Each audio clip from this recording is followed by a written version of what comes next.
Oigan, muy buen día, bienvenidos a otro capítulo de En Confianza. Y hoy les voy a presentar a mi muy grande amiga Lala. Lala también con otros muchos apodos que te pones o sobrenombres que te pones. Pero bueno, quiero empezar diciendo que te agradezco mucho el tiempo que estás aquí, te agradezco mucho por prestarme un ratito de tu conocimiento, de toda tu experiencia y de todo lo que hemos podido compartir a lo largo del tiempo. Yo te he visto casi en todos los videos que haces y te he seguido muy de cerquita y hoy no puedo sentir nada más que mucho orgullo por ti y estoy de verdad muy feliz de que nos acompañes hoy. Al contrario, muchas gracias por invitarme, gracias por la confianza, qué gusto verte después de un ratito, ustedes no saben, pero tenía un ratito que no nos veíamos, así que muy contenta de estar aquí y pues muy agradecida también por el espacio y la oportunidad. Bueno, muchas gracias. Mira, como ya sabíamos y ya lo habíamos comentado, es un podcast o video podcast que está muy enfocado en reconocer temas de violencia. Así que no necesariamente tenemos que hoy exhibir ningún tema de violencia, sino más bien tratar de identificar cosas para que las personas que lo estén viendo sepan en algún momento cómo suceden y cómo funcionan y cuándo podemos prevenir y cómo podemos prevenir. Así que bueno, pues un poco todo va a ir orientado en ese sentido, ¿vale? Vale. Y quiero empezar un poco conociéndote. Yo te conozco de algún tiempo para atrás y obviamente a través de todo lo que haces, porque haces un montón de cosas, pero quiero un poco conocerte desde el principio, un poco tus antecedentes y cómo es que te fuiste formando y en qué entorno familiar te fuiste formando. ¿Quieres contarme un poquito de eso? Pues yo soy una persona que creció siendo hija única y entre comillas hija única porque tuve un hermano que nació cuando yo tenía 3 años, pero falleció a las 2 semanas de nacido, más o menos, de una cardiopatía. Entonces, bueno, mucho tiempo me costó como poder reconocer que había un espacio ahí que no estaba nombrado, ¿no? Y también, pues, eran los 80s y mi madre vivió muchas violencias alrededor de esta pérdida. Entonces, soy hija de un par de personas que me tuvieron muy jóvenes, muy jóvenes. Yo nací cuando ellos tenían 20 y 24 años. Wow. Y esta pérdida la sufren cuando ellos tienen 23 y 27, que también estaban muy chiquitos. Muy jóvenes. Pues crecí con estos papás que pues iban aprendiendo qué hacer, como todos, nadie les dijo, y más a esa edad y más en esa época. Vivía mi bisabuela con nosotros, entonces mi mamá se apoyó mucho en ella para cuidarme esta situación que vivió. Y pues así crecí, ¿no? Crecí con 2 papás, una bisabuela. Y este fantasma está perdida. Y lo menciono porque me parece muy importante, porque creo que muchos años después mis papás no han acabado de cerrar ese tema. Casi 40 años después. Era una época en la que eso no se dice, eso no se menciona. ¿No? Incluso cuando mi hijo nace y tuvo un problema en sus primeros días que estuvo en terapia intensiva, yo les preguntaba, ¿me pueden decir la cardiopatía de mi hermano? Porque es información relevante. Y fue, no, de eso no hablamos. Y sin juzgarlos, porque ha de haber sido una cosa muy dolorosa para ellos, la verdad es que ese sí fue un tema que me marcó en la infancia, porque mi mamá después tuvo una constante de tratar de tener otro hijo y no pudo. Una práctica médica, pues ahora que mencionas violencia obstétrica, le hicieron una salpingoclasia sin su autorización durante la cesárea de mi hermano y pues ella lo descubrió después, pasó por la conversión, por hacer in vitros y vivió yo creo que unos 5 o 7 años muy dolorosos donde no lo logró. Y pues en esa época también había muchísimo señalamiento, ¿no? Así de, pues si no logras ser madre otra vez, entonces tu valor como mujer, ¿dónde está? Y pues un poco en ese contexto me fui desarrollando siempre con esta pregunta, ¿no? De por qué no soy suficiente, por qué no nada más yo. Y y pues bueno, pues lamentablemente también eso pega un poquito en la presencia, ¿no? Una mamá no tan presente por estar en esta situación de buscar otro bebé, un papá no tan presente por pues trabajo, ¿no? Este estilo de vida del proveedor, sale y regresa al trabajo y así, con pues mucha intención de que yo estuviera lo mejor posible. Entonces, pues más o menos así fue como esta etapa de la infancia. Con mucha lógica en la adolescencia, pues yo traté de llamar su atención y fui la peor adolescente de Latinoamérica, la peor, pobrecitos. De Latinoamérica. Sí, de Latinoamérica. Pues me rebelé muchísimo, ¿no? Como que era este grito de, hey, aquí estoy, ¿no? Entonces estuvo divertido para mí, para ellos yo creo que no. Pero pues lo que yo buscaba era expresar, ¿no? Expresar estas carencias, estas cosas que no entendía, acomodar cosas en una época en la que nadie hablaba de salud mental, por supuesto. No. y como dar este constante sentir que yo no encajaba en ningún lado, ¿no? Que eso es algo con lo que crecí desde a nivel familiar, social, en la escuela, en todos lados, como... ¿Y venía un poco de ahí, del hecho de que tú sentías que no estabas haciendo lo suficiente para tus papás? Sin duda sí, Sí. pero también venía de, y ya lo seguramente profundizaremos más, pues de un diagnóstico muy tardío de déficit de atención. ¿No? De que había ahí una neurodivergencia no atendida que pegó en 1000 lados físicos, emocionales y demás, y que yo nada más pues no conectaba, ¿no? Ni en mi familia, ni en la familia extendida, ni en mis amigos, ni en la escuela, ni en ningún lado. Era como este constante sentir no pertenezco. Claro. Entonces, pues en la adolescencia me agarré de lo que podías. De lo que podía, y entonces lo que pude fue yo, en esa época, la gente no sé, que nos ve no sé qué edad tiene, pero si son jóvenes no tienen idea de lo que voy a decir, si no, a lo mejor sí. Yo me volví darqueta. ¿Sí? Y fue muy divertido. Entonces me vestía con vestidos de terciopelo, me maquillaba como pandita, labios negros, todo negro. Y andaba con mi pelote así, morticiona, y así estuvo muy divertido. Y yo vivía en un contexto pues muy tradicional, ahora sí que muy conservador. Fue muy disruptivo, pobrecitos. Porque, no sabían qué hacer conmigo. Porque ellos estaban en un contexto súper normalizado, ¿no? De una familia de mamá, papá, hija, y yo los conozco súper amorosos contigo, y súper cuidadores y protectores, ¿no? Pero antes de que hay una pregunta que sí, que enseguida continúa, que es un poco sobre tu adolescencia, pero quería cerrar el tema de tu mamá, sobre todo preguntándonos qué tipo de violencia crees que es la que sufrió ella, además de la médica que ya la comentamos. Porque como lo comentaste me llamó mucho la atención porque creo que en esta época de nuestros papás había mucha violencia que se callaba, Totalmente. mucho que no se expresaba y que también era como muy permitida, ¿no? Era socialmente bueno decir o hacer este tipo de expresión. Claro, bueno, primero, tanto conmigo como con mi hermano ya vivió violencia obstétrica, médica.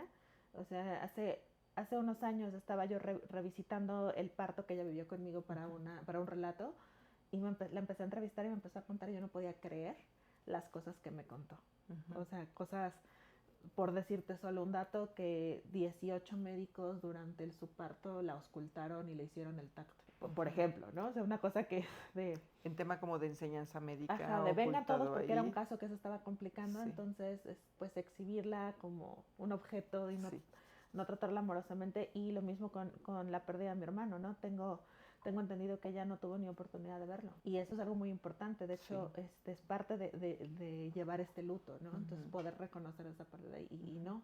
Entonces creo que aparte de la violencia obstétrica que hubo mucha violencia emocional de su contexto, muy quizás inconsciente, como de pues ya supéralo, pero ya rápido, ¿no? Que se te pase. Que se te pase. Sí. Cuando hay una serie de cambios físicos y emocionales en el posparto que, independientemente de que un bebé sobreviva o no, transitas. Porque tu hermano nació. Sí, nació, ¿no? Entonces todo el tema de lactancia, todo el tema hormonal que hay en el posparto, todo el tema de que hoy sabemos que hay un baby blues y una depresión posparto, pues ella pasó por ahí sin ser reconocida ni nombrada, al contrario, más bien señalada como ya tienes que echarle ganas y adelante por tu otra hija. Y eso lo vivió de su contexto más cercano. Entonces eso es violencia emocional y violencia psicológica. Claro. Cuando estuvo en los tratamientos médicos posteriores, para hacer el in vitro, pues también, ¿no? Porque fue además con un caso que después fue famosillo en México, de un doctor que tenía unas prácticas medio cuestionables, y ella era su paciente. Entonces, pues también cirugías innecesarias, estudios innecesarios, mucho sufrimiento físico, y todo terminando en este gran mensaje horrible de es que no sirves para ser madre, y eso está súper mal. No vas a poder ser Ahora, mamá. chiquita, imagínate, a los 27 años pasando por esas cosas. Sí. Por supuesto que eso le ha de haber hecho muchísimo daño, ¿no? Claro. Y hoy lo hablamos un poco más. Hay, por ejemplo, una película, no recuerdo el nombre, pero hay una película en Netflix que habla justo de una pérdida de un bebé y todo el tránsito de esto que te estoy platicando. Y bueno, al menos ya hay productos culturales que te pueden medio guiar en esto es lo que pasa, ¿no? Pero es que siento que muchas veces las mamás estaban en una onda como de nada más me pasa a mí. Y pasa en muchos sentidos, en muchos sentidos, no nada más esto. Lo estoy sufriendo y como no puedo expresarlo porque esto nada más me está pasando a mí. A lo mejor no lo crees tal cual, pero no crees que otras personas lo estén pasando, ni que haya tratamientos, grupos de ayuda, todo lo que en realidad existe. Y a lo mejor también existía en ese momento. Hoy por lo menos es un poco más público y te salen grupos en Facebook o en Insta o en lo que tú quieras y a lo mejor puedes estar mejor conectado con eso, pero en realidad creo que en esa época acceder a algo como eso era, pues si no imposible, a lo mejor hasta mal visto, ¿no? Claro, porque tus únicos momentos de apoyo, tu red de contacto eran otras mujeres. Claro. Y esas otras mujeres, por ejemplo, ella estaba, pues vivía con mi bisabuela, ¿no? Claro. Que era aparte no era suya, era del lado de mi papá, ¿no? Que aunque tenían mucha confianza, pues no es lo mismo. No. Su mamá no vivía para ese momento, entonces no tuvo este acompañamiento importante de mamá que acompaña a una madre recién parida, no, tampoco lo tuvo, tenía hermanas, pero pues habla cada quien desde su experiencia y pues ninguna de ellas había pasado por una experiencia así, entonces estuvo muy sola. Y sí, en esa época, 80s, 90s, no se hablaba, las familias de eso se callan, de eso no se vuelve a tratar el tema, ¿no? Sí, sí. Pues, sería muy interesante hablar un poco más, pero quiero realmente hoy conocerte un poco más, así que vamos al tema de tus 15 años. Me gusta mucho esta pregunta y la hago siempre a todo mundo que viene aquí, porque siento que los 15 años en México es un parteaguas, ¿no? O sea, y yo creo que en esta época ya no tanto, o sea, yo no veo ya tantas niñas queriendo, o a tantas familias queriendo hacer una fiesta de 15 años, todavía mucho, pero sí creo que 2 generaciones atrás, la cosa de los 15 años era el issue, ¿no? Y si tú no querías tener una fiesta de 15 años, entonces eras rebelde, eras, o sea, de otro planeta y no estabas cumpliendo con la expectativa social. Así que quiero conocer un poco de qué estaba pasando contigo, aunque ya nos comenzaste a platicar cuando tenías 15 años. Bueno, pues cuando tenía 15 años yo era súper darketa, solo escuchaba metal y música oscura y en este look de estoperoles, picos y esas cosas, pero tuve una fiesta tradicional de 15 años. No me digas. Por una sola razón muy importante. Mi bisabuela era mi todo, ¿no? Para mí, pues me cuidó desde que nací. Y ella falleció unos meses antes de que yo cumpliera 15. Entonces yo le prometí a ella que yo iba a tener mi fiesta como ella la soñaba. O sea, un poco antes de que falleciera yo hablé con ella y fue de, prométeme que tus 15 años, claro que sí, con vals y con todo va a tener. Y después fallece, ella fallece en septiembre, yo los cumplo en febrero. Y tuve mi fiesta de salón de vestido ampón así de tradicional. Y eso desconcertó más a mi familia. Yo creo que el que no la hubiera tenido, como que todo el mundo esperaba de, no, claro que no va a querer. No lo va a tener. Y yo, por supuesto, necesito una fiesta. También era un momento en el que mis papás no estaban en la mejor situación económica y no me importó, ¿sabes? Fue como es que yo se lo prometí a mi bisabuela y se lo tenemos que cumplir. Entonces, hubo cosas mixtas, ¿no? O sea, tampoco hice cadetes y el último juguete y esas cosas, ¿no? El primer tacón, la primera copa, ¿no? Pero sí, mi papá se echó un speech de papá con los 15 años. Sí tuve vals con mi papá y mi familia. O sea, sí, amigos no, nada más fue como papá, tíos o primos. Y pues esta fiesta tipo 15 años, tipo tradicional. De hecho, es un chismecito nada más así en un local corto. Tú conoces mi vestido de 15 años porque yo fui a una fiesta de disfraces con ese vestido. Estuvo divertido, yo me la pasé muy bien, o sea, como que fui con este espíritu de esto no es por mí, esto es para honrar a mi bisabuela, Coti. Entonces fue como un gran homenaje a ella. Tuve misa, o sea, una cosa que además fue muy fuerte en mi crecimiento porque yo no tuve una formación católica tradicional porque a mis papás les vale un poco madre.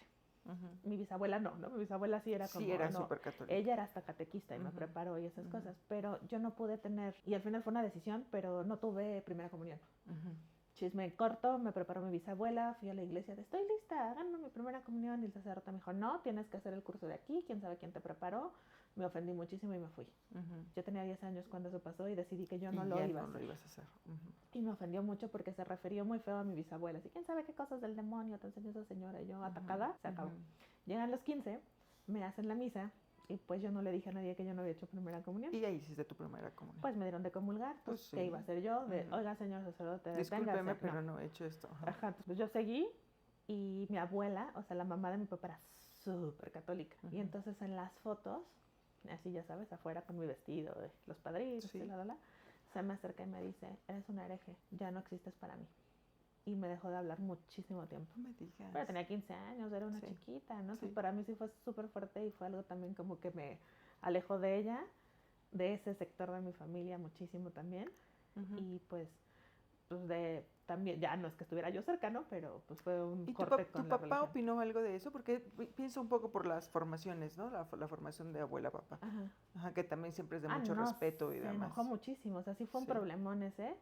Y un poco yo creo que mi papá lo minimizó, ¿no? Fue como, ay, la necedad de esta y la Es- tontería de esta, ¿no? Claro.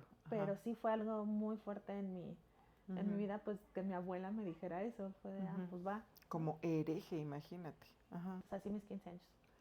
Y ahí tu vida, entonces ya pasaron la fiesta de 15 años, en realidad tú de ti misma probablemente no hubieras querido tenerlo, No. pero ahí venía toda una formación tuya, ¿no? Un poco que estabas pensando estudiar, yo sé que tú eres una persona melómana, por ejemplo, y entonces ahí estaba ya formándose toda tu idea sobre la música, un poco más allá de la fiesta, ¿qué pasaba contigo más o menos en esa edad? Bueno, musicalmente yo estaba estudiando en ese momento guitarra eléctrica en una escuela que era muy famosa. No sé si hoy lo sé, se llamaba G. Martel y era como la que formaba Así, a todos Martel los era, rockers, así ajá. de... Yo estaba estudiando guitarra eléctrica ahí. Ujú, Tenía una colección de discos envidiable, ujú. envidiable. De hecho, una cosa que pasó 2 días después de que mi bisabuela falleciera es que robaron la casa de mis papás y se llevaron todos mis discos. Qué pesadilla. Ujú. Pero no se llevaron mi guitarra eléctrica porque la tenía Ujú. abajo de la cama, porque no cabía en otro lado, pero se robaron, o sea, ya sabes, este vaciado de Ajá, casa, sí. entonces fue como muy fuerte porque tenía una colección muy padre de discos. Que sí se llevaron, la Sí, colección sí. se la Ujú. llevaron, porque la tenían, vas a topar esta carpeta gigante noventera donde ponías el Sí, disco sí, y su sí, lo conozco. portadita, claro, yo tenía una así gigante, así preciosa y se fue. Ya iba a conciertos, ¿no? A los 14 años tuve mis primeros conciertos. No, a los 12. A los 12 me fui a No, un una cosa poquito horrible que antes. se llamaba Molochete, que era Molotov y Control Machete en un mismo lugar. Ajá. Y era cuando, pues eso, pues Molotov en esa época, cuando yo tenía 12, pues estaba censuradísimo cuando sacó el disco en donde jugaran las niñas. Yo lo tenía, yo vendía grabaciones de ese disco en mi secundaria. Pero a los 14 fui al primer Vive Latino que hubo en los 2 días y fui también a concierto de Metallica, Pantera y Monster Magnet, que fue también como un gran concierto. Y también me fui a ver a los Smashing Pumpkins. O sea, yo andaba en conciertos. Y ya. ¿Y con quién ibas? Tenía una amiga en la primaria que después continuamos siendo amigas en la secundaria, aunque ya no íbamos en la misma escuela, que se llamaba Cindy.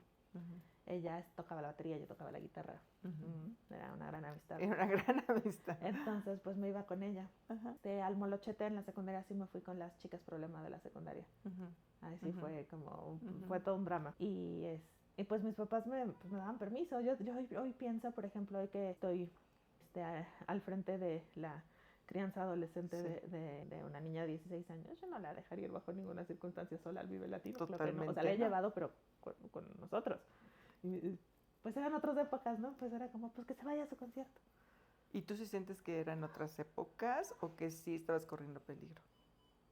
Yo creo que las dos. O sea, yo creo que eran otras épocas en que en cuanto no había tantos conciertos en México y no había tanta conciencia de las Ujú, cosas que pasaban en esos conciertos. ujú. Y de la otra es que también yo creo que, pues, imagínate dos Dos adolescentes ahí muchachitas ahí solitas. solitas, ajá. O sea, claro que pudo haber mil riesgos. No, no pasó nada porque, o sea, yo esto lo platico mucho con una de mis mejores amigas. ¿Cómo no nos pasó nada? Exacto, exacto. O sea, estuvimos ahí, pedimos el riesgo, era como, vengan, háganos algo. Ujú, Y ujú, nunca. ujú. Qué bueno, ¿no? O sea, no, nunca al menos no en ese contexto de diversión entre O sea, amigas solas. yo sí creo que las épocas cambiaron. O sea, Sí, que un poquito de algunos años para acá hay todavía, pues, la violencia se ha normalizado de alguna manera y se permite muchísimas cosas, no solo en concierto, en la calle, en la escuela, en muchos lugares. Sin embargo, pues, de todas formas, 14 años en un lugar, dos mujeres solas, por supuesto que estaban muy expuestas en la época que fuera. sí, Ujú, sí, sí. Pues bueno, de hecho, mi primer acoso en la calle fue a los 16, o sea, es más o menos esa edad que fue en el metro, ¿no? ujú. Sí, como que yo siempre hago esa pregunta de, pues qué bueno que no nos pasó nada en esos contextos donde estábamos pues muy solitas, ¿no? Claro, Que cualquier cosa hubiera pasado. claro. Sí, también creo como tú que la época ha cambiado, que quizás hay menos respeto por las infancias y la juventud y como en dejarles transitar en paz. Ujú. Bueno, ahora quiero entrar un poco a la parte del amor romántico, ¿no? Ajá. Un poco tu historia en esta vida sobre los romances para conocer un poco cómo fue, porque también ahí hay cosas que hay que reconocer, ¿no? Claro, Ujú. fue espantosa. Fue terrible. Sí. Bueno, pues yo creo, y tiene mucho que ver lo que te voy a decir con este diagnóstico tardío neurodivergente, con una situación de abuso muy chiquita que yo viví. Yo tuve un abuso a los 4 años y como siempre, alguien de la casa, como siempre, un amigo de mi papá. Un amigo de tu Muy papá. Bueno, cercano. y vamos a hacer doble clic en esto, porque Ok. creo que eso va con muy frecuente, muy poco hablado, muy poco castigado Ah, sí. y muy poco reconocido por la propia familia. ¿Nos quieres contar un poquito cómo Sí, fue? pues imagínate, mis papás le habían contratado para que me llevara al kinder, ¿no? Ujú. Entonces, porque mi mamá trabajaba en Polanco, yo estudiaba en Tasqueña, vivía en el sur, entonces no le daba tiempo, mi papá trabajaba en Reforma, entonces pues este es amigo de ellos, muy cercano, de casi cada fin de semana verlo, que necesitaba una lana, porque chamba y así, entonces lo contratan, ¿no? Y él me iba a dejar, iba por mí a la escuela y me dejaba en mi casa. Ujú. Obviamente, 80s, 90s, pues Sí, claramente los filtros de seguridad eran diferentes, a cualquier persona le entregaban un niño en la escuela, sí, eran otras sí. formas. Durante uno de los trayectos es que ocurre este abuso.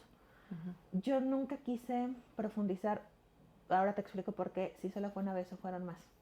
Resulta que adulta ya en mis 20s, me encuentro con los amigos de la primaria y empiezan a hablar de, ¿te acuerdas que Miss Lupita, que yo no me acordaba de nada? Ok. Entonces por eso fui a terapia la primera vez, fue de, ¿por qué no recuerdo mi infancia? Sí. Y en terapia fue que llegamos a yo lo tenía bloqueado, Lo tenías como bloqueado. mucha gente, ni siquiera, Ujú. o sea, como que yo llegué al mundo a los 10 años. Todo Ok. lo que pasó antes, como que no lo tenía tan, Sí. ni siquiera fresco, ni siquiera consciente. Entonces ahí es cuando revivo y recuerdo este abuso y yo le pedí a mi terapeuta hasta aquí. Ya no quiero quisiste saber más. si fue Ujú. una o más veces. Ujú. Algo muy interesante es que ese día quien me estaba esperando en casa de mis papás era mi abuela, la que me dijo hereje. Sí. Mi abuela le dejó de hablar a este cuate y era una cosa que yo no voy a estar en la misma casa que él y siempre fue un problema en mi familia que si había un cumpleaños era si él va yo me voy y se iba. Pero Ella tu sabía, abuela sabía de claro alguna que forma. sabía. Sí. Yo creo Porque que tú se no, dio o sea, si tú cuenta. lo tenías bloqueado o no Sí, te acuerdas si tal vez lo comentaste con alguien o nunca lo nunca comentaste lo con alguien. comenté, pero ya sabes, o sea, Sí. lo que sí recuerdo fue la amenaza, no lo puedes decir a nadie y así, pero yo creo que ella se dio cuenta, Ok. porque a partir, más o menos por esa época fue que ella se puso súper loca y le dejó de hablar a este cuate. De hecho, cuando yo me enteré, fui Sí. a dejarle una carta a su nicho de gracias, gracias por haberlo notado, porque nadie se dio cuenta. Como a los 23 años, él intenta abusar otra vez. Ah, ya grande Ya tú. grande, más. Ujú. Y ahí sí lo dije. Ahí sí, o sea, durante un tiempo no. Durante un tiempo me lo callé porque yo iba, pero ¿cómo? Es el mejor amigo de mi papá, no tiene mi papá amigos, ¿no? Entonces, Claro. como desde este lado me súper manipuló, lo intenta de nuevo, no pasa, afortunadamente, pues ya estaba más grande, un Sí. poquito, Ya sabes un poco más como, nadar en eso, sí. pues defenderme. Pero de todas maneras empezó a ser tan cansado para mí como, porque me hablaba, me acosaba, me seguía, horrible. Entonces en una fiesta de mis papás trata de hacerlo de nuevo. Yo les digo en la misma fiesta y pues por supuesto que sucedió lo que habitualmente sucede con estos casos. No me creyeron. No te creyeron. Ah, se me pone la piel chinita Mi porque mamá todavía yo no creo que entiendo sí. cómo pasa eso. Mi mamá me creyó, mi mamá me dijo algo que a mí nunca se me va a olvidar y es que también había abusado de ella. No sé a qué nivel, no sé si fue un acoso, si fue un abuso sexual, no sé, no pregunté. Pero pues siempre yo me quedé con la onda de, a ver, si tú fuiste víctima de este vato, ¿por qué me dejaste que fuera por mí a la escuela? Claro. No sé los tiempos, ¿no? Igual pasó después, desconozco y yo ya tampoco quise ahondar porque para mí fue muy traumático. Pues el de... ¿Te lo ¿segura? imaginaste? Yo creo que no. Ahora, una cosa que sí pasó y tengo que reconocer es que yo no volví a ver a ese güey en la vida nunca. O sea, mi papá sí me lo quitó y no lo volvió a... Un poco te creyeron entonces. Yo creo que por la experiencia de mi mamá. O Sí. sea, yo no sé. O sea, el que sí estoy segura que no me creyeron es el de la infancia. Claro. Pero, pues este tipo, en esta segunda ocasión que lo intenta hacer, una de las cosas que me dice es, yo siempre te he deseado desde que te conocí. Y yo recordando todos los momentos en los que estuve sola con él, vulnerable de niña, de bebé. Claro. ¿Sabes? O sea, era un tío. Y todavía a veces en mi familia se habla de él y mi papá, o sea, mis papás no dicen nada. Yo soy la que lo he ido diciendo, ¿no? Pero sí fue algo que me marcó mucho como tardío. O sea, claro que me marcó en la vida, pero esto te lo cuento porque yo me tardé mucho en iniciar mi vida romántica. Claro. Mucho tiempo. Y eso es una característica básica del libro de una persona que vivió un abuso en la infancia. Sí. Pero pues yo no entendía bien por qué. Pues no podía, ¿no? Como que, pues sí, me gustaban güeyes y pues intentaba, pero no pasaba nada. Como que yo solita bloqueaba las situaciones. Y un poco nunca de... entendía por Pero qué. afecta en la confianza. Claro. Sí. Claro. No, también yo tenía una autoestima, pero por el piso, ¿no? Yo no me sentía merecedora de del cariño de nadie, y mi decisión fue, como no puedo ser la novia de nadie, porque nadie me quiere, voy a ser la amiga. Entonces me empecé a conectar con hombres desde ser su compa, ¿no? Desde ser la amiga del grupo de vatos. Eso hace que mi inicio romántico en la vida fuera muy tarde. Sí, porque además todos te empezaban a ver como justo eso. O sea, si tú ya te descubrías como la amiga, nadie te iba a ver desde ese punto, ¿no? Desde el punto de vista de amor, por llamarlo de alguna forma. Sí, por supuesto. Y entonces yo estaba enamoradísima de mis mejores amigos y ellos no se daban cuenta, después eras que eres mi amiga. Y aparte agrégale que te acuerdas que pues yo estaba en onda de arqueta. Sí.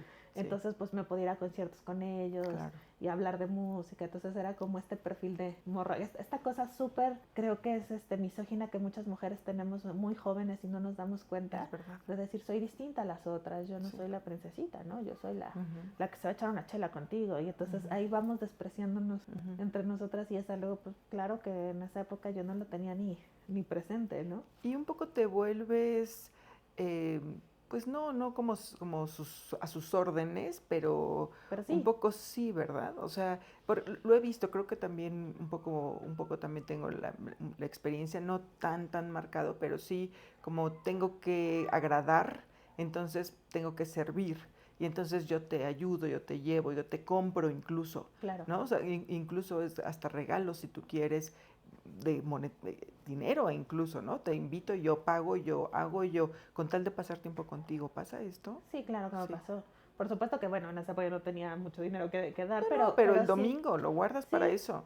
Pero la atención y el strike, por ejemplo, pues yo metía chupe a la escuela, yo metía cigarros a la escuela, claro, entonces era para quedar bien con esos güeyes, ¿no? Claro. No era para otra cosa. Entonces me fui construyendo como esta imagen de chica problema, cuando en realidad era súper ñoña y súper tetas y súper tranquila, pero era justamente para agradar y conectar y poder decir, bueno, estoy cerca del güey que me gusta, siquiera. Y entonces, ya digamos que pasa esto en algún momento, cuando te reconoces realmente enamorada o correspondida. Ah, bueno, una cosa enamorada, otra es correspondida. Yo enamorada desde los 7 años, sí, creo, ¿no? correspondida, con alguna idea de correspondida. Híjole, yo creo que, no, es que sí fue muchísimo tiempo después, o sea, como a los 25.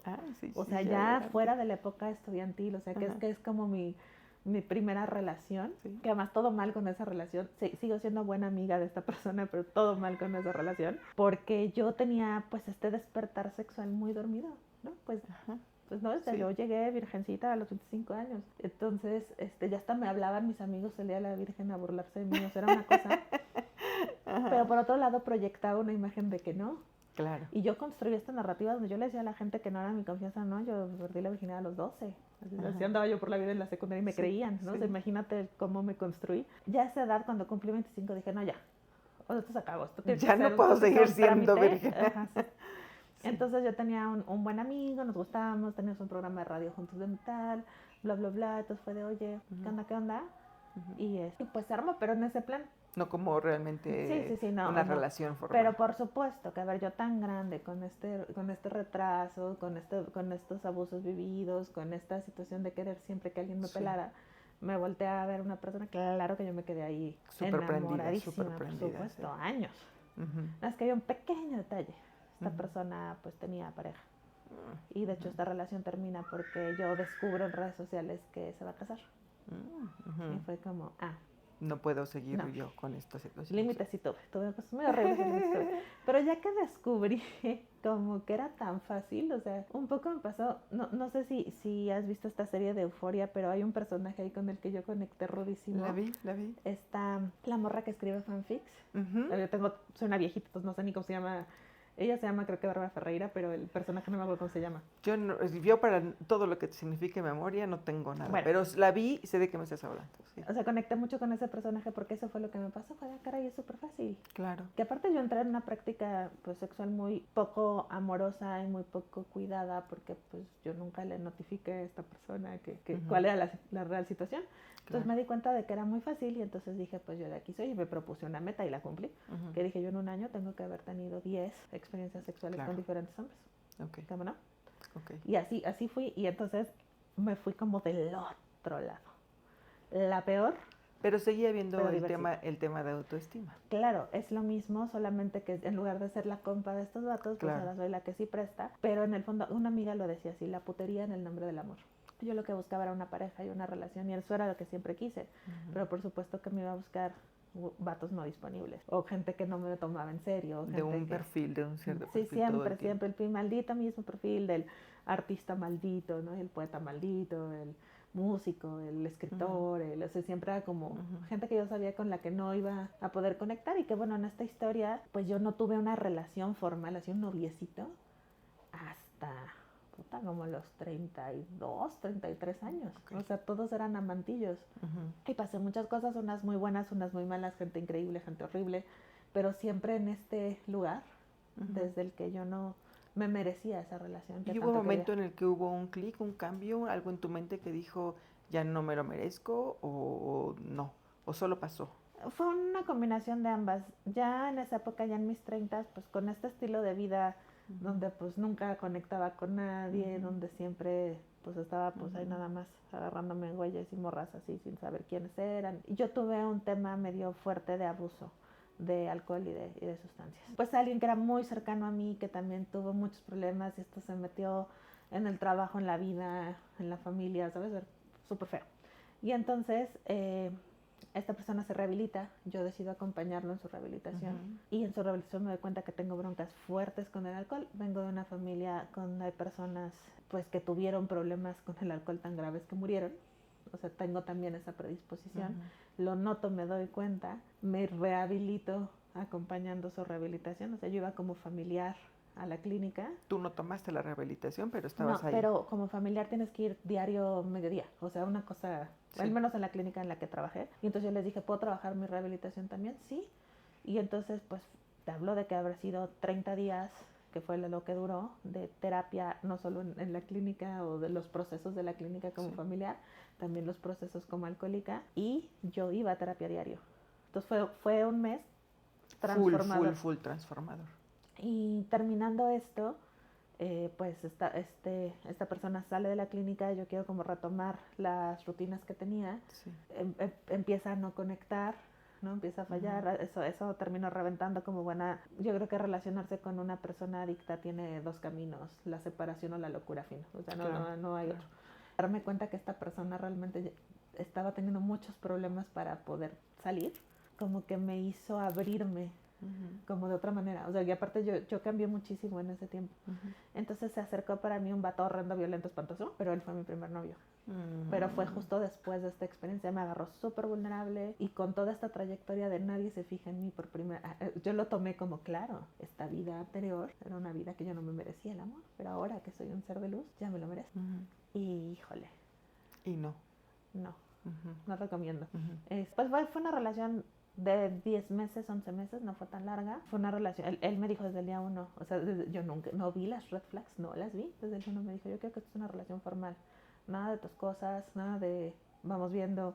O sea, muy impositiva desde el principio. Este cuate también, el mismo estereotipo de siempre, el artista, maldito, y poco a poco fue cayendo en actitudes violentas hacia mí, ¿no? Que yo ya reconocí un poco porque ya estaba más grande, porque ya había vivido otras violencias, porque ya había vivido violaciones, porque ya había vivido golpes, ya había vivido otras cosas. Y habías tomado terapia. Ajá, ya tenía un ratito en terapia. Claro. Entonces, pues sí fue como, me tardé mucho en reconocerlas, y siempre me he juzgado mucho por eso, porque me tardé casi un año en darme cuenta, pero fue una relación bastante violenta emocional y psicológicamente.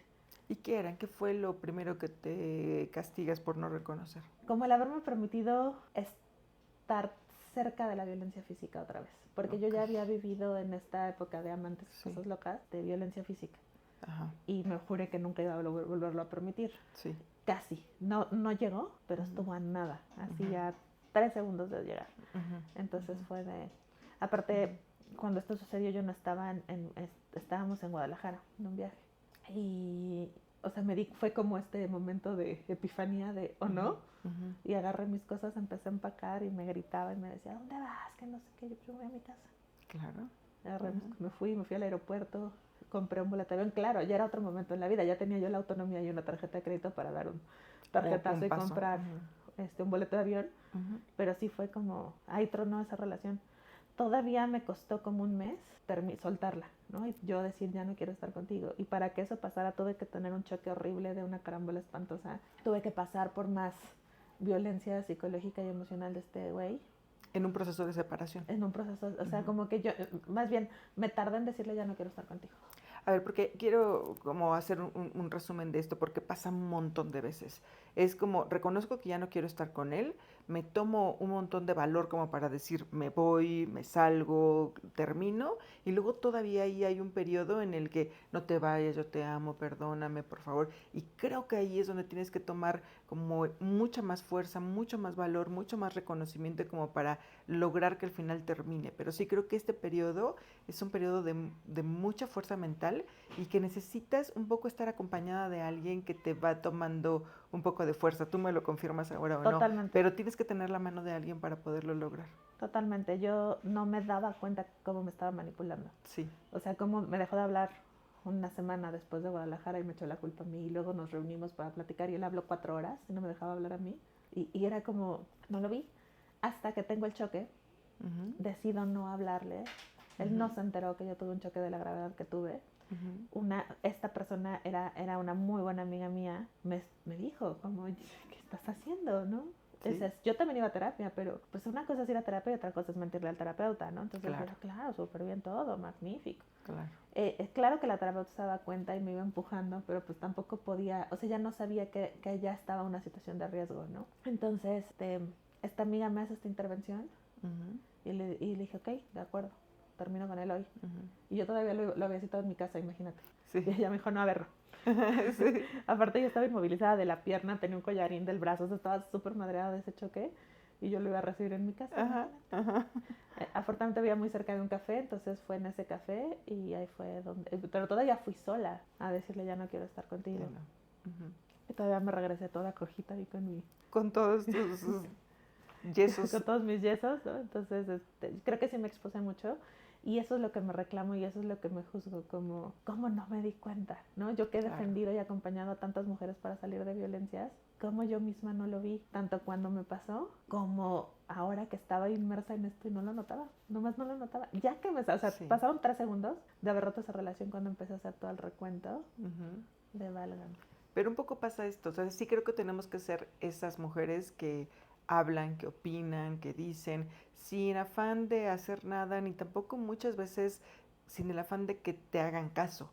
Pero creo que tienes que ser la amiga, la hermana, la prima que dice, no está bien, no está bien, no está bien. Porque en el momento en que tú lo necesitas, creo que saber que tienes esa mano ahí es lo que te va a ayudar a salir. Yo sí creo que me salí a tiempo. Sí. O sea, ya estaba violenta la cosa, pero creo que si me hubiera quedado más, se hubiera escalado muchísimo. Claro. Qué bueno que no. Pues bueno, yo termino esta relación y esto es muy chistoso porque este hombre cree, y yo creo que al día de hoy lo cree, que yo le puse el cuerno. Pero no fue así. Termino con él y me tiro en mi sillón y me meto a Tinder. O sea, en ese segundo. Peor. Sí. Ya dije, porque aparte como ya estábamos mal, pues ya teníamos tiempo que no teníamos relaciones, que ya sabes, o sea, como que dije, pues ahorita a ver qué conectamos. Mis viejas prácticas del pasado oscuro. Y ahí conocí a mi hoy esposo. En ese momento conectamos, ¿no? Entonces me acuerdo mucho que le dije a mi terapeuta, pero conocí a alguien y no sé, y mi terapeuta sí estás, pero no puede ser.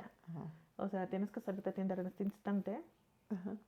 Y solo había estado hablando con él y con otro güey y entonces le dije a él, por indicación terapéutica me tengo que retirar de Tinder, pero este es mi número de teléfono. Ok. Yo seguí conéctame por WhatsApp. A mí se me dijo Tinder. Entonces yo creo que más o menos de que yo terminé la relación a que inicié la relación con él pasaron como 2 semanas. Nada, por los tiempos. Y yo todavía recibí un mail horrible de este güey que me dijo así como, o sea, sabes, esta carta súper manipuladora que al final cierra diciendo, pero nada de esto que te digo importa porque yo ya sé que andas con alguien más. Y yo no le había dicho ni a mis amigas. Entonces yo creo que me siguió. Siempre he pensado que te siguió, que me puede dio. ser, sí. Puede ser porque, o sea, no había manera. O que tenía acceso a alguna correo o alguna password de algo. Pon tú, que está igual de mal. O sea, las mismo. dos están igual de terribles. Entonces, respondiendo a tu pregunta, yo creo que la primera vez que fui realmente correspondida, pues fue hasta mis 32, 33 añitos cuando conocí a mi actual esposo. A tu actual esposo. Que al final es una historia feliz. Es una historia Creo feliz, yo que por el momento. Cuando mucha fuerza y puedes hacer este tipo de movimientos, en realidad creo que siempre termina en algo bueno, aunque tarde un tiempo. Claro, ahora también Ujú. siempre hemos platicado, siempre le reclamo que por qué no lo conocí antes, porque además está muy curioso, es una estación donde hay gente en común, donde nos pudimos haber conocido en tantos momentos y estuvimos quizás hasta en los mismos lugares, pero yo creo que si lo hubiera conocido antes, entre el rollo de autoestima tirada al piso que yo traía, entre el rollo de no ser consciente de abusos, entre el rollo del alcohol que traía, yo creo que no hubiera jalado. No hubiera jalado. O sea, como que tuvo que pasar todo esto y él también tuvo que pasar una serie de cosas espantosas en su vida para que fuera de, bueno, pues claro, ya estamos grandes ya ahora. ¿No? Sí, diría el clásico, los tiempos de Dios son perfectos. Sí, de Dios o del universo o de lo que sea. Bueno, muy bien, pasamos a otro tema. Vamos a hablar un poco de la neurodivergencia. Esto siempre es una palabra, creo, no tan conocida. Creo que no todo el mundo la tiene identificada y que vale mucho la pena saber qué es, cómo se ve, qué significa en la vida de un amigo, de un familiar. Bueno, el problema de la neurodivergencia es que no se ve, es muy sutil. Bueno, hay diferentes, no es un espectro amplísimo de neurodivergencias, hay unas que son muy evidentes, pero hay unas, o al menos la que yo tengo, es bien sutil. Y es bien fuerte como cada vez hay más mujeres adultas diagnosticadas con lo que yo tengo, que es trastorno de déficit de atención, cada vez más y más y más. Porque, bueno, hace 10 años el TDA no existía en mujeres, solo era de hombres. Entonces ha habido una serie de temas ahí que se han achacado a hormonales, a situaciones, no sé, menopausias, cambios hormonales, embarazos, ¿no? A mujeres intensas y que en realidad también pues es una forma bien violenta de señalar a alguien que tiene una forma diferente de funcionar en su cerebro. Lo que yo tengo es trastorno déficit de atención de predominio inatento, porque aparte hay como que ya tenemos hasta estereotipos. El estereotipo del TDA es un niñito que está corriendo como loco gritando y el mío no es físico, el mío es mental. Entonces yo estoy como Doctor Strange planteando corriendo como loco, pero adentro de tu cabeza. Y no necesariamente vinculado a ansiedad, ¿sabes? O sea, porque también eso es un síntoma muy característico de ansiedad. No, solamente yo estoy pensando 7 cosas donde a lo mejor una persona neurotípica está pensando una. Yo me acuerdo cuando me fui a diagnosticar y le decía al psiquiatra, es que yo siento que mi cerebro es un navegador con muchas pestañas abiertas. Me decías que eso es como una de las cosas más características que nos dicen las personas cuando están buscando un diagnóstico, ¿no? Yo esto lo tuve desde niña, yo creo que es hereditario 100%. La familia de mi madre está locos todos. Mi mamá ya inventó el TDA, mi abuelo qué bruto, o sea, no tienes una idea. Cosas que además van pasando como hay pues chistosas, personas despistadas. Por decirte algo, uno de mis primos que yo adoro se fue a trabajar sin zapatos. Se salió, manejó, caminó, subió a su oficina y en su oficina se dio cuenta que no traía zapatos. Y es como, jaja, qué chistoso, ¿no? Mi mamá una vez perdió mi mochila de cuando yo era niña, abrió la cajuela, la puso en el piso, cerró la cajuela y se fue. El clásico que le dicen, el despistado podría tener... Claro, pierde llaves, pierde boletos de estacionamiento. En mi familia había un concurso cada fin de año de ver quién había pagado más de boletos perdidos de estacionamiento. ¿En serio? Wow. Pero siempre era como, pues nadie pensaba que eso era una neurodivergencia. Entonces era esto que te decía hace rato, que yo no conectaba con nadie, como que nadie entendía mi forma de ver las cosas. Y era muy intensa para todo, muy sensible para todo, lloraba por todo, me afectaban demás cosas. Y a nadie se le ocurrió decir, pues a lo mejor algo habría que revisar. Entonces yo llego a entender, la primera vez que me dicen tú tienes TDA, me lo dicen en esta época en la que estoy previa a la rehabilitación. Que además hay un tema fuertísimo entre mujeres adultas con TDA no diagnosticado y abuso de sustancias. Es casi por ley, si no estás diagnosticada te va a pasar. No digo que todos los casos, pero es una cosa muy común por la búsqueda de evadir el ruido mental. Ok. Que te tomas sustancias para tratar de disminuir esto. Claro. Por ejemplo, la primera vez que yo tomé medicamento, dije, ¿esto qué? 3 horitas después, silencio. Un silencio que no conocía. ¿Y que te gustó? Un silencio que me gustó fue de, ¿qué es esta paz? Qué lindo. Como si estuvieras en una ventana con el tráfico y de pronto alguien cerró la ventana. Sí. Y me pude concentrar. Claro. Entonces, esto me llevó a mí a generar un montón de herramientas para sobrevivir. Entonces soy una persona muy organizada, yo llevo programa del evento para todo, me pone muy mal llegar tarde, pero es porque fue la única manera que yo encontré de no volverme loca, sino como solita encarcelarme, ponerme rutinas muy locas para poder salir adelante. Entonces de todo, por ejemplo, yo fui una estudiante de muchas calificaciones altísimas siempre, pero siempre estaba haciendo todo 2 horas antes de entregarlos. Okay. O sea, este procrastinar, llegar al límite siempre. Es lo emocionante un poco. sí, o sea, sí te da una como de, ay, soy súper inteligente, porque yo no estudié y saqué 10 en el examen. Solo es que mi cerebro retiene cosas que a lo mejor escucho en una clase y no necesito repasarlo. Pero, por ejemplo, yo invertía los signos mayor y menor toda la vida. No sé dónde está mi derecha y mi izquierda, ¿no? Entonces, como son sutiles, pues no los noté ni yo misma. Claro. Me dicen, esa vez tú tienes TDA, y yo digo, sí, va, adiós, no me importa. Tenía como que otras cosas en que pensar que en eso. Y ya recientemente, hace un par de años más o menos, es cuando llego a mi diagnóstico, cuando llega el diagnóstico de autismo de mi hijo, y quiero ver de dónde vino, quién fue. Entonces, sorpresa. Sorpresa, pues sí, o sea, yo creo que fuimos los dos, pero lo que cayó de mi lado, pues fue que me dicen, pues tienes TDA. Y yo cada día pienso que también tengo autismo, yo también creo que soy autista. Nada más que no me he ido a hacer el diagnóstico, pues está caro y ahorita hay otras prioridades, pero transitando ya con una neurodivergencia diagnosticada, conociendo los síntomas, conviviendo con otras personas en la misma situación, es de, por supuesto. Claro. Y viendo el desarrollo de mi hijo y empezando a conectar mi infancia con la de él, de esto me pasaba a mí, por decirte una cosa. Que son... las personas con neurodivergencias tenemos sensibilidades muy particulares en todo lo sensorial, ¿no? Todos los sentidos. Yo me acuerdo que de niña que me cortaban las uñas de los pies me dolía. Me dolía muchísimo. Vi eso en alguna de tus historias y está muy bueno que lo contemos porque es raro. Ajá. Sí, pero yo pensé que, pues, o sea, claro que a mí nadie me decía, no te preocupes, ¿no? Era de me amarraban, me agarraban y ahora de las uñas y realmente te dolía muchísimo. Sí, me dolía mucho. De adulta yo casi no me arreglo las uñas porque el cosito ese que te quita el acrílico no lo soporto, me duele mucho. Particularmente en estos dedos, en estos 3 como sea, pero estos 2 no puedo. Entonces, cuando empiezo a ver que a él le cuesta trabajo en las uñas, me acuerdo y digo, a mí también. Yo tenía lo mismo. Mi papá amaba ponerme estos vestidos de crinolina. Sí. Y yo sentía que la crinolina me quemaba las piernas. Y eso no es una sensación normal. Claro, ¿no? Pero pues no importa, te pones el vestido. Claro. Entonces me fueron forzando a tener menos sensibilidades. Claro, por ejemplo, las uñas, cuando yo me las pude empezar a cortar, se acabó. Porque no te duele si tú te las cortas, te duele solo si los demás. Pero me incomoda muchísimo y me dejo las uñas horriblemente largas hasta que ya no es viable vivir así. Ya no te duele, pero te incomoda. Pero me incomoda mucho y toda la vida ha sido. Pero son de estas cosas de las que no hablamos. Sí, no, porque son señales que además después pueden llegar a la violencia. Por ejemplo, amarrarte para cortarte las uñas es muy violento, ¿no? Como ponerte la crinolina cuando tienes estas sensaciones es muy violento. Y no se puede hacer de otra forma si no tienes un diagnóstico, porque si no es, ¿esta niña qué le pasa? Que se ponga el vestido y ya. Que hay que disciplinarla, ¿sabes? O sea, será como él no quiere. O una cosa que yo siempre he vivido que nadie me cree, sobre todo, yo creo que también igual puede ser una sorpresa para ti, es que yo tengo ansiedad social. Muchísima. Y entonces desarrollé ser una mariposa social y ser el alma de la fiesta para poder sobrevivir. Pero yo me vomitaba, sudaba frío y lloraba antes de ir a una fiesta. Yo no quería, porque no, o sea, me sentía expuesta, me sentía vulnerada. Y esto desde niña. Me acuerdo que mis papás invitaban gente a la casa a cenar y ahora tienes que bajar a saludar. Y en el vestido de crinolina.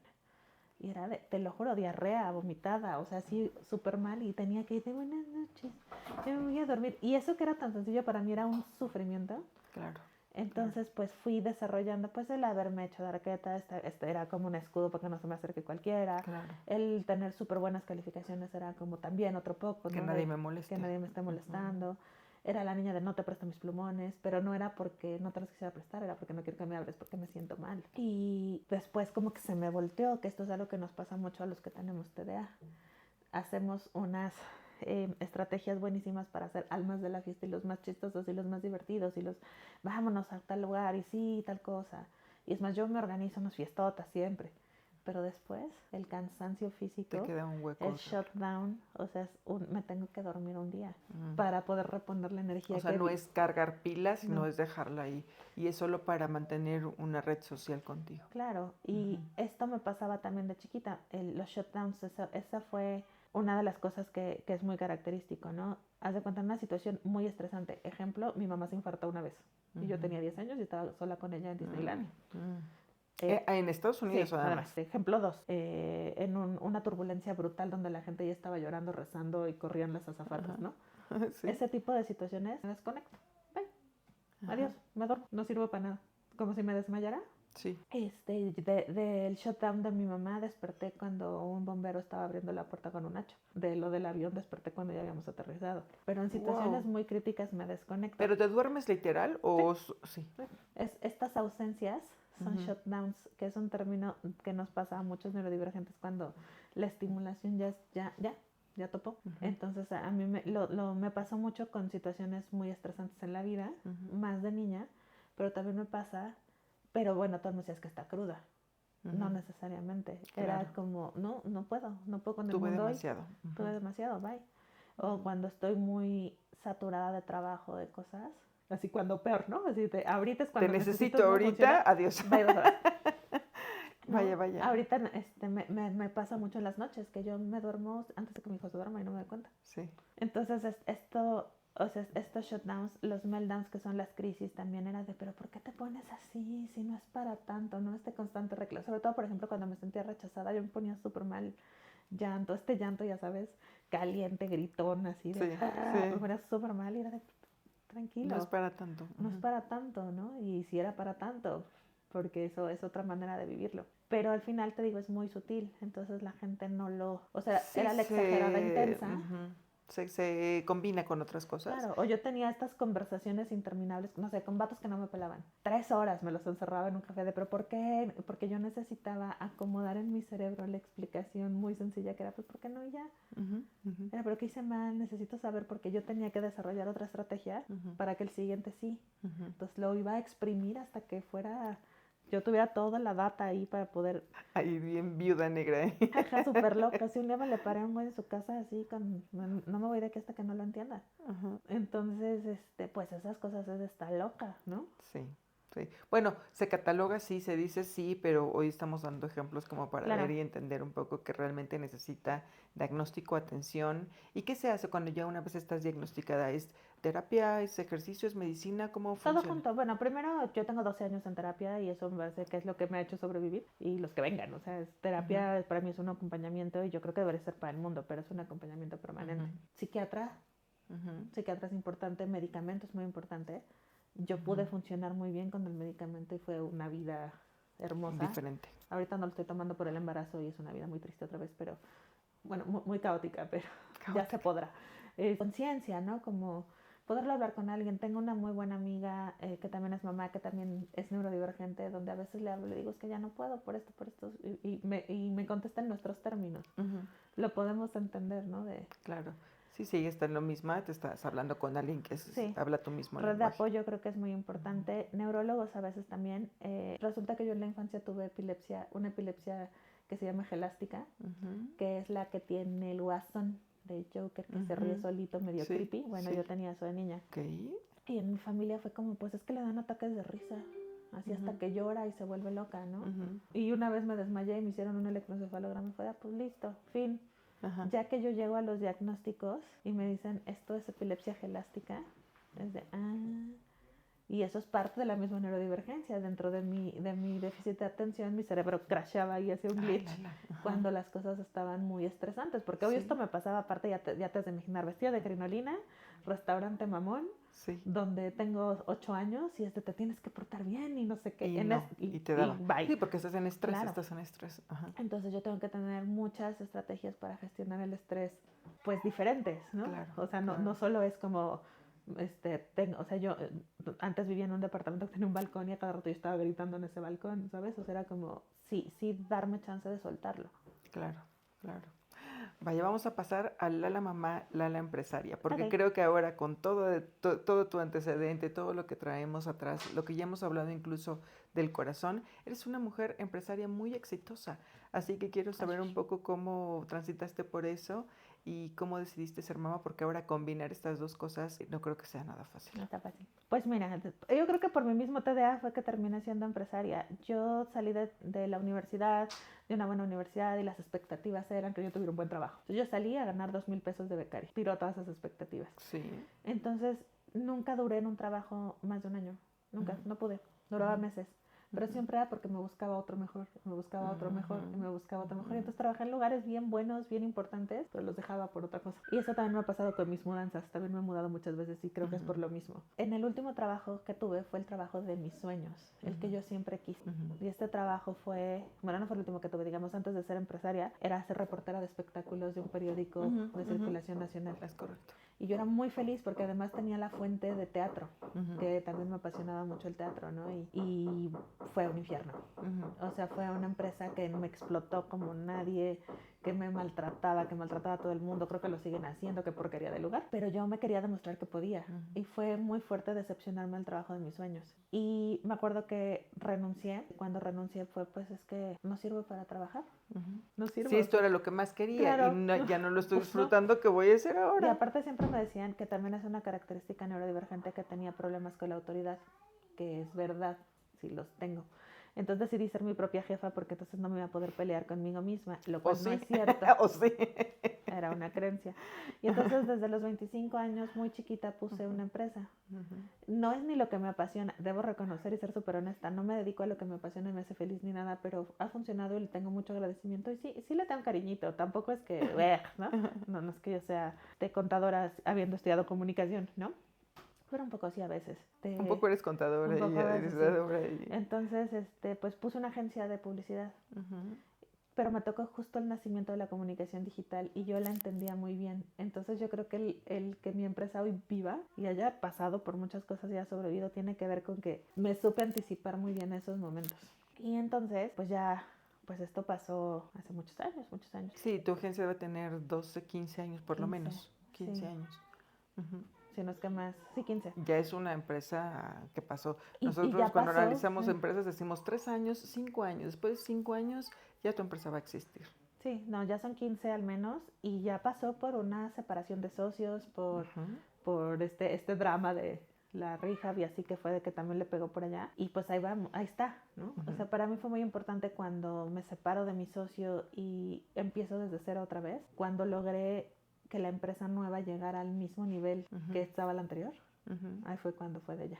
Sí, ya sí lo hice yo. Pues así es como pasó, ¿no? Fue un poco por desesperación, por cansancio, porque también mi familia me presionó y fue de este lugar no vas a recibir un peso, y esto ya no, consíguete tu dinero. Claro que me han ayudado mucho de otras formas, pero eso también me obligó a pues, buscar que la empresa funcionara.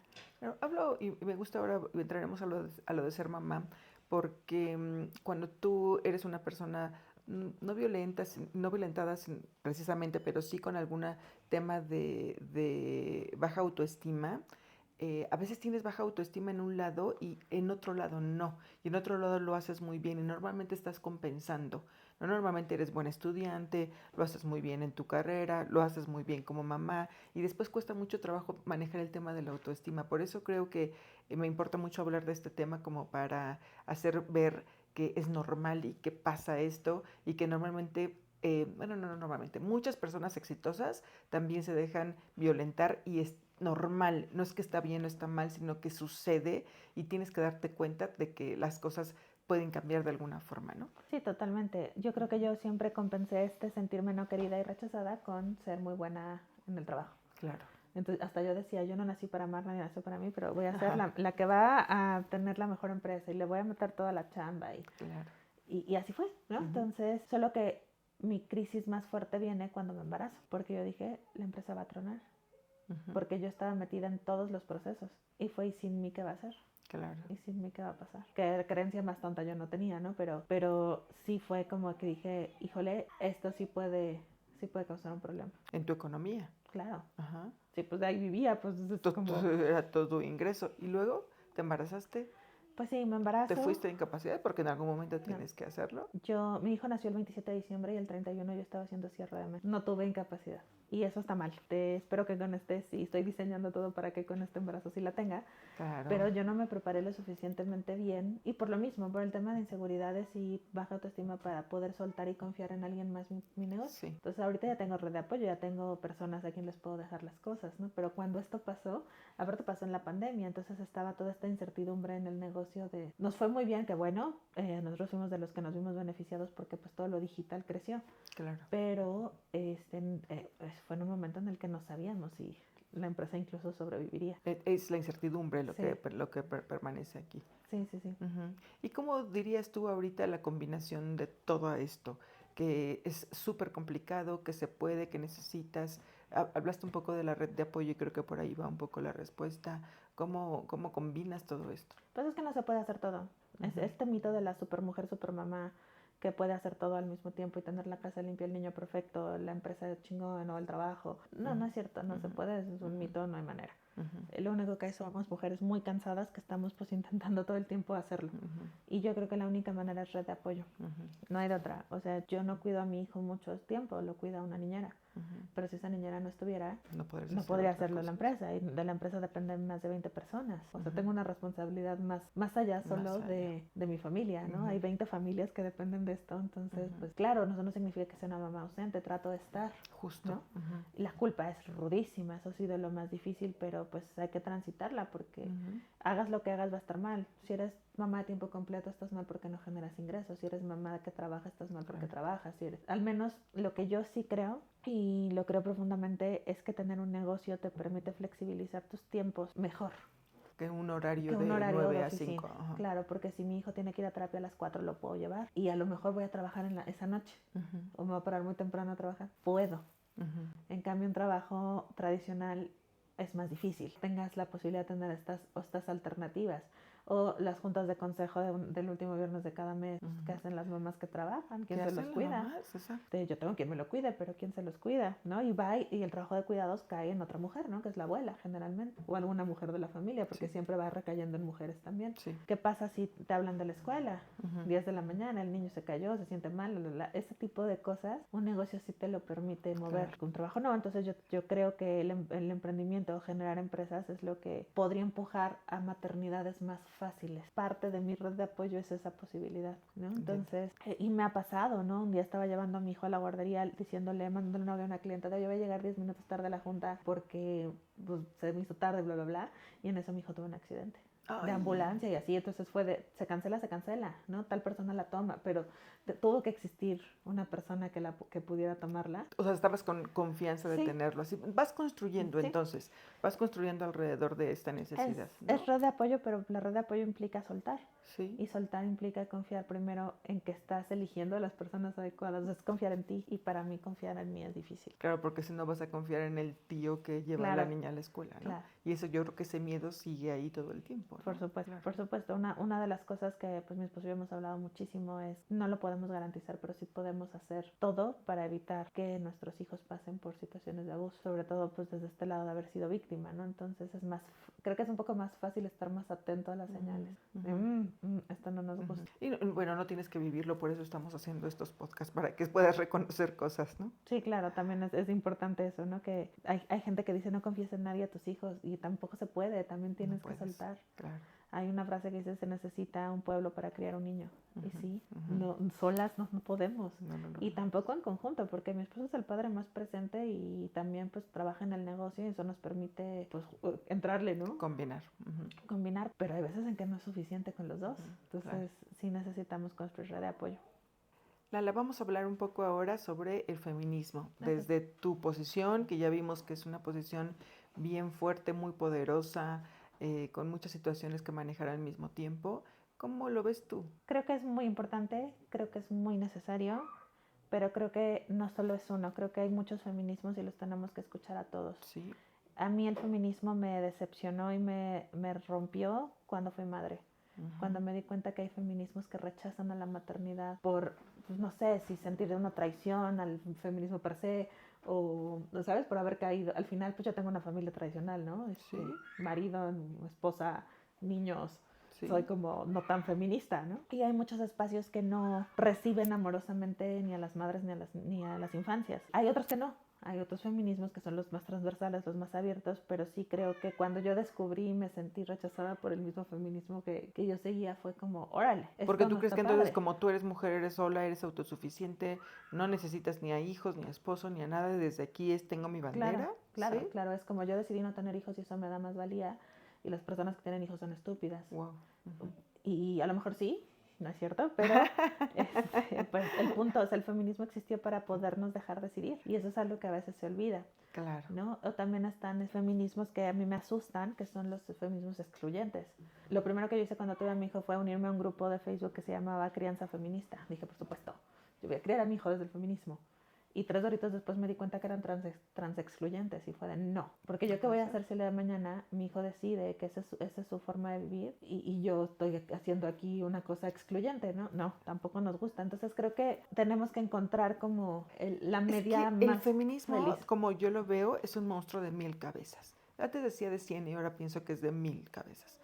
O sea, tiene tantas ramas, tantas cosas, tantos pequeños detalles en los que realmente hay grupos en los que se enfocan tanto en una sola parte que dejan de lado todo lo demás y creen que todo lo demás no es feminismo cuando en realidad sí. Claro. Por eso me importaba mucho, es como verlo, cómo lo ves tú, porque puede ser, yo veo en las marchas, porque también es que yo no estoy tan activa en estas cosas, aunque me importan mucho, pero es de violencia, de violaciones, de violencia de trabajos, de violencia de peso, o sea, hay 200 cosas que atacar al mismo tiempo y hay grupos que son como, lo dijiste muy bien, muy excluyentes y dices, esto es mi lucha y no cabe nada más. Y entonces, ¿qué sí es y qué desde dónde se puede luchar? Es que todas las luchas nos atraviesan y eso es lo que creo que tenemos que ser conscientes, ¿no? O sea, hay muchas cosas que te van a atravesar a lo largo de tu vida, no solo una. Y elegir una creo que también es sesgarnos muchísimo. Exacto. Creo que el feminismo está justo con lo que te decía, para que las mujeres podamos decidir cosas. Y si nuestra decisión es llevar una vida tradicional, está bien. Sí, sí. Si nuestra decisión es que yo trapee la casa, que yo no lo hago, pero lo hace mi esposo, pero si mi Si lo decisión fuera esa, decidieras. está bien. Ese es el problema que creo que falta de acomodar en algunos lugares, ¿no? Me reconozco una feminista fuerte de muchos años, por lo que viví, por estas historias, por este rechazo, por este no sentir donde quepo, ¿no? Una lucha importante que yo tengo a favor del derecho a decidir, por pues, haber pasado también por aborto, pues de hecho 2, uno voluntario y uno no voluntario, conozco los 2 lugares, entonces a veces pareciera que estar a favor del derecho a decidir y ser madre es justamente contradictorio y no, porque el punto es, ojalá todas las maternidades fueran elegidas como la mía. Claro. El problema es cuando no lo son. Y creo que nos falta escucharnos más y creo que nos falta entendernos más. Me da mucha emoción ver a las feministas jóvenes. Como yo también pues soy profesora de universidad y veo lo que hacen ellas, me da mucha emoción decir que bueno, porque cuando yo fui ellas, cuando yo estuve ahí, esto no se decía tampoco. No se hablaba. Qué bueno que hoy hay un tendedero donde ponen los nombres de las personas que las acosan y las hacen sufrir. Qué bueno que lo pueden denunciar aunque sea en el colectivo, ¿no? Pero sí me parece que tenemos que hacer las generaciones más grandes una pausa y una reflexión hacia ver qué nos trajo a nosotras acá, porque además hay feminismos de muchas generaciones atrás. Claro. Las feministas que hoy tendrán unos 70, 80 años, que hicieron mucho porque abrirnos el camino, sí. y que ya las dejamos de escuchar y nos parecen obsoletas y nos parecen cosas que ya no importan. Y también hay que hacer esta mediación un poco en puente generacional, creo. Sí. Creo también que pues conforme he ido avanzando en la vida he aprendido más cosas y he vivido más cosas y he crecido, también me he dado cuenta que no todo se acomoda en el feminismo. No, que a veces es muy cansado andar peleando por muchas cosas. Me asusta también, así como me emociona el discurso feminista juvenil, me asusta el discurso misógino juvenil. Hay un discurso fuerte, muy fuerte, de hombres jóvenes atacando a las mujeres muy feo. Sí. Y es un discurso que se está escuchando mucho y que se está amplificando mucho y eso me preocupa porque pues todas solas tienen sus respuestas, ¿no? Ojalá las generaciones más jóvenes sean más listas de lo que fuimos nosotras para detectar situaciones de riesgo. Creo que también es importante, o sea, yo me cuestionaba mucho, yo no quise tener niños, yo quería tener niñas. Me quejaba hace unos momentos de ello, pero una amiga me dijo, es algo que me parece muy importante, bueno, van a ser 2 niños que van a ser parte de una generación que creo que va a estar muy bonita, de mujeres más conscientes, que los vamos a criar de otra forma, que al menos tengan responsabilidades afectivas, que al menos no sean violentos.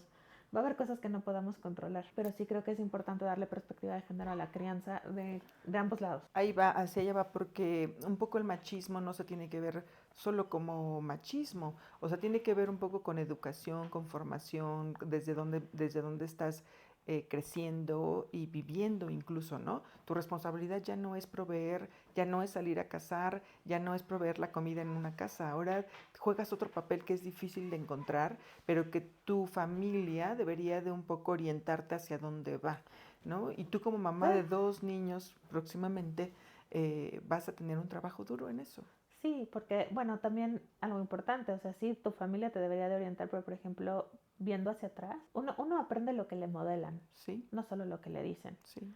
Y yo tuve un problema muy fuerte, por ejemplo, y creo que es lo que me forma como feminista. O sea, mi papá, qué bruto, le subían el desayuno a la cama todos los días. Las uvas se las pelaban, se las partían en dos, así como yo se las mando hoy a mi hijo así. Pero él ya era un adulto, ¿no? Sí, claro, no, Entonces tenía yo 27 crecí años. viendo cómo llegaba él, se paralizaba la casa, la comida ya estaba lista, se le servía, Sí. él comía primero A, y mi- eso, a mi abuelo era la pechuga para el señor y las piernas claro. y patitas para las Es niñas. más, me acaba de pasar. La semana pasada le hablé a mi mamá para ver si nos veíamos y estaba histérica porque tenía que ir al súper a conseguir comida porque mi papá le avisó de último momento que iba a ir a comer, que se pida un Uber Eats, ¿no? Entonces, el haber sido criada con este modelaje donde se me dijo, sí, sí, la igualdad, pero yo veía otra cosa, Claro. pues me hizo enojarme mucho por muchas situaciones y decir, yo no quiero una vida así para mí, y elegí una vida muy diferente a la de mis padres. Mis hijos, mi hijastra que también vive con nosotros, creo que están viendo un modelo de familia parejo, ¿no? Donde pues yo soy muy mala para cocinar, no me gusta, lo hago pésimo, pero a mi esposo sí le gusta y lo disfruta. Y entonces hay tareas de la casa que están repartidas, donde a lo mejor yo trabajo un poco más intenso o un poco más obvio, porque aunque trabajamos desde casa, pues yo tengo que ir a juntas y tengo que hacer como cosas más visibles o más Sí. reconocidas, más masculinizadas. Y él a lo mejor se queda a hacer un shooting en casa o edita fotos o diseña, ¿no? Y entonces eso es más como trabajo de casa, ¿no? Como que esta cosa de que en la casa están las mujeres y afuera están los hombres, ya no. Y nosotros, bueno, a mí me costó mucho trabajo con mi familia de origen que entendieran esta forma de acomodarme. Claro. Porque mis papás estaban enojadísimos porque es que tu esposo no es el proveedor. Pues no somos los dos, porque en esta vida actual no se puede de otra manera si queremos tener... No, pero ya no se puede, o sea, Ajá. ya los niños ya no lo van a poder No, hacer. Primero porque todo, voy a ver bien tía, pero todo está carísimo y todo, realmente ya no se puede comprar una, o sea, el clásico meme del papá de 30 años teniendo su casa, su trabajo y su coche y el pobre hombre de 30 años que apenas puede con su vida, esto es lo que real está pasando ahora. Y si no tienes la compañía de una pareja que te acompañe, tampoco se logra gran cosa. no, y si queremos mantener el estilo de vida que queremos mantener, donde tenemos a nuestros hijos en escuelas privadas, porque creemos en ese tipo de educación, porque tenemos, mi hijo va a terapias, ¿no? Las terapias de los dos, porque es la parte, porque pues la neurodivergencia de mi hijo demanda mucho, ¿no? Donde queremos que tengan acceso a ciertas cosas, pues tenemos que trabajar los dos de entrada, Claro. ¿no? Entonces, pero en visibilidad donde yo soy la que más trabajo, porque yo soy la que tiene el Claro. trabajo más comercial. Sí. Y no es cierto, él No, trabaja no, no. muchísimo más, Sí, no más que sí. es menos reconocido porque está dentro del espacio privado Claro. y yo estoy más dentro del público, ¿no? Entonces, estos discursos son los que todavía tenemos que combatir para que para ellos les sea absolutamente normal y ni siquiera cuestionable, ni siquiera algo que apuntar. Y esa generación creo que es la que nosotros estamos viviendo ahorita, la que va a poder reformar a nuevos y nuevas personas que digan, pues es que así es, ¿no? Claro. No tendría por qué ser distinto. Lamentablemente, pues todavía pesan mucho los discursos anteriores a veces, ¿no? Digo, yo me he peleado, revelado, enojado 1000 veces, no estoy de acuerdo con mi boda, es un chorro de cosas por esa situación, porque nosotros ya vivíamos juntos y ya nos habíamos acomodado así. Claro. Les cuesta, ¿no? Pero bueno, al final de cuentas también pues estamos recogiendo los escombros de lo que ese pensamiento dejó. Y esos escombros generalmente son sobrevivientes de violencia. Hablando un poco de eso, vamos a definir este tema del matrimonio. ¿Qué piensas tú del matrimonio como una estructura social? ¿Permanece, no permanece?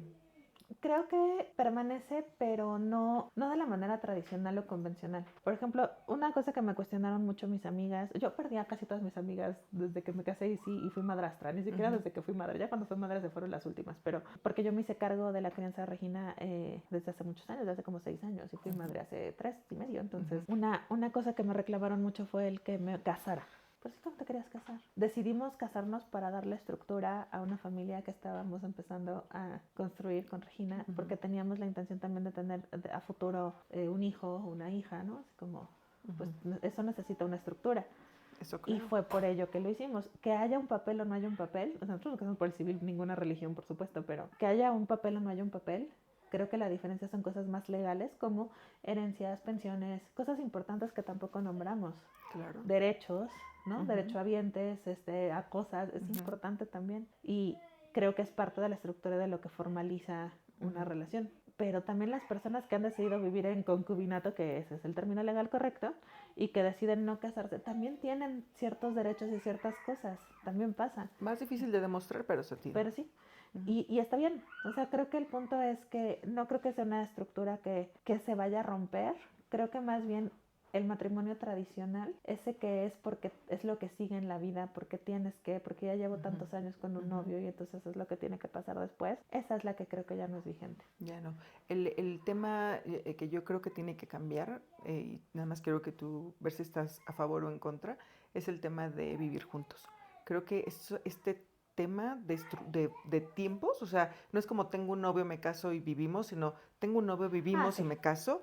Creo que este orden tiene que cambiar porque este orden te da fortaleza en una relación, te da ganas de decir me quiero casar o no me quiero casar y evitaría un montón de divorcios. totalmente. Yo creo que yo lo hice muy bien, sí lo planeé así, pero después como que todo se dio también. Sí. Yo lo que hice fue, me salgo de mi casa, vivo sola un tiempo, Claro, después vivo en pareja con sí, alguien y sí, después me caso.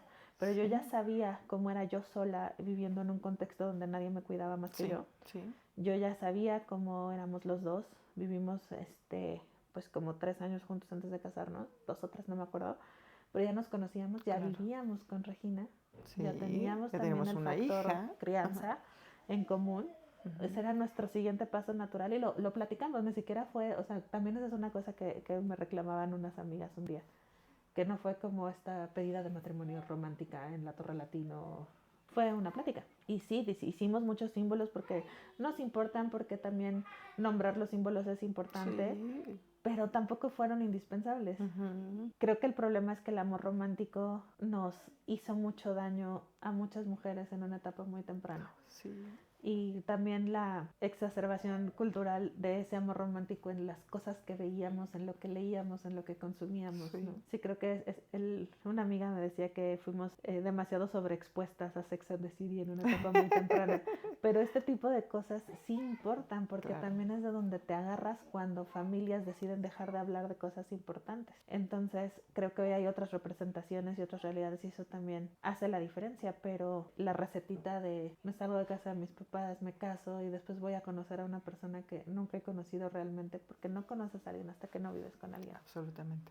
Creo que sí es Ujú. importante no Ujú. saltarse ese paso. Voy a ir a la última pregunta, Sí. que me encanta y me va a encantar tu respuesta, estoy segura. Yo ya sé que tú eres Lala Mágica porque así te nombraste por mucho tiempo, pero realmente, ¿cuál es tu superpoder? Híjole, creo que tengo 2 superpoderes. Uno es externo y creo que tengo el superpoder de conectar personas entre sí. Ajá. ¿Sabes? Como, tú haces esto, yo sé de alguien que necesita eso y como hacer que esa magia pase. Sí. Creo que ese es uno de mis superpoderes. Pero creo que el otro, y creo que es algo que ha sido importante, es el que me he logrado mantener siempre fiel y auténtica a lo que creo, a pesar Sí. de todo. Aunque lo que creas cambie. Claro, porque claro que cambiamos y mis creencias han cambiado muchísimo, Ujú. pero como que siempre me he escuchado.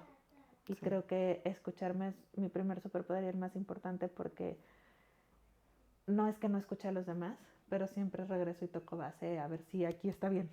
Sí. Si aquí está bien, vamos, jalo. Si Ujú. no, a lo mejor no. Claro. Entonces eso me da mucha paz. Y si yo estoy en paz y si yo estoy bien, Ujú. mi entorno inmediato, que es mi Tu familia familia. nuclear, estará bien. Y mis entornos subsecuentes Ujú. también, ¿no? Creo que eso aporta un poquito menos de negatividad en el mundo. Si cada uno de nosotros está bien, le vamos restando cochinada a Negatividad. las cosas, ¿no? Padrísimo. Muy bien. Pues muchas gracias. Muchas gracias por Gracias a estar y ti. por compartir.